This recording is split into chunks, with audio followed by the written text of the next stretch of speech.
반갑습니다. 내 가족의 사건처럼 하나하나 최선을 다하는 법무법인 이현입니다. 누구나 법적 문제가 생기면 심적으로나 경제적으로 큰 부담을 갖게 됩니다. 혼자서 해결해 보려 하겠지만 만족스러운 결과를 이끌어내기가 쉽지 않죠. 여러분의 정신적인 고통, 금전적인 어려움을 이해하며 이현의 법률 상담 시스템을 통해 도움을 드리고 있습니다. 의뢰인의 문제는 하나의 사건이 아니라 한 사람의 삶이라는 마음으로 면밀하게 분석하여 해결의 실마리를 찾아드리겠습니다. 자, 그럼 오늘의 주제인 간접정범에 대하여 함께 알아볼까요? 다른 사람을 시켜 범죄를 저질렀을 때 시킨 사람을 두고 교사죄를 범하였다고 이야기합니다. 하지만 책임무능력자나 고의가 없는 자를 이용하여 범하는 범죄는 교사죄가 아닌 간접정범이라고 부르는데요. 교사죄가 성립되려면 범죄 행위를 한 사람이 자신의 행위가 범죄 행위인 것을 알고 있어야 하지만 간접정범은 행위자가 14세 미만 혹은 책임무능력자이거나 범행에 고의가 없는 과실자 등 범죄 행위를 모르는 사람이어야 합니다. 그렇기 때문에 교사범은 범죄를 시킨 사람과 저지른 사람이 모두 처벌되며 간접정범을 시킨 사람만 처벌되는데요. 직접적으로 범행을 시키는 교사가 아니라 상대의 범죄 행위를 방조하는 것만으로도 성립한다는 것 알고 계셨나요?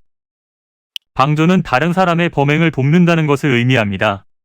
예를 들어 아이가 성냥불로 장난치고 있을 때 아이의 장난이 큰 불로 이어질 것을 알면서도 아이가 불을 붙이는 것을 도와주어 큰 불이 났다면 간접정범자가 됩니다. 자신이 지휘 및 감독을 하는 사람에게 범행하도록 교사하거나 방조한 사람은 더 무겁게 처벌되는데요. 7년 이하의 징역 또는 1,000만 원 이하의 벌금형에 처하는 상해죄로 예를 들어보자면 자신이 감독 또는 지휘하는 이에게 상해죄를 교사했을 때 최대 10년 6개월의 징역 또는 최대 1,500만 원의 벌금까지도 가중 처벌받을 수 있습니다. 그만큼 간접정범은 타인을 도구로 이용한다는 점에서 죄질이 나쁘다고 보기 때문에 만일 범죄 성립이 인정된다면 중형이 선고될 가능성이 높은데요. 이는 간단히 분석될 문제가 아닌 경우들이 대부분이므로 꼭 법률적인 상담을 받아보는 것이 현명하다고 볼 수 있습니다.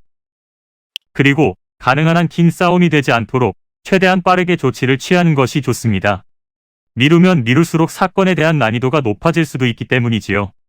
가벼운 병도 방치를 하면 상당히 무거운 병이 되듯이 이 또한 역시 사전에 바로 잡으셔야만 간단한 조치로도 해결할 수 있는 가능성이 높아지는 것입니다.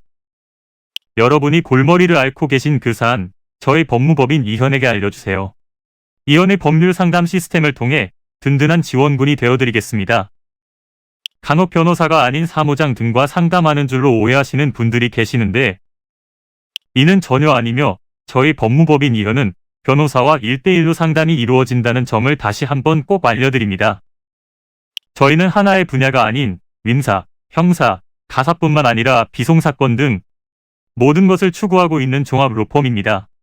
가장 궁금해하시는 사건의 해결 가능성과 해결의 키포인트, 예상되는 문제점과 해결 방안 등을 총망라하여 종합적인 시각으로 안내해드리고 있습니다.